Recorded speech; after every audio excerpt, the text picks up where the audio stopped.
дар шаҳри Рими, Италия, чемпионати ҷаҳон оид ба гӯштин миёни наврасони то 17-сола ҷараён дорад.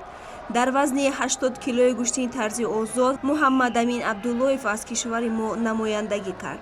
Муҳаммадамин дар даври аввал озод буда, рақобатҳоро аз даври ҳаштякниҳоӣ шурӯъ кард. дар ин марҳила рақиби ӯ варзишгари Швейтсария Ноах Мичел Швалер буд. варзишгари тоҷик дар ин нерӯсанҷӣ маҳорати баланд нишон дода, бо ҳисоби 11-0 даст боло шуд ва роҳи худро ба даври чорякниҳоӣ ҳамвор сохт. дар даври чорякниҳоӣ Муҳаммадамин бо намояндаи Арманистон Папин Ҳунанян қувва озмуд.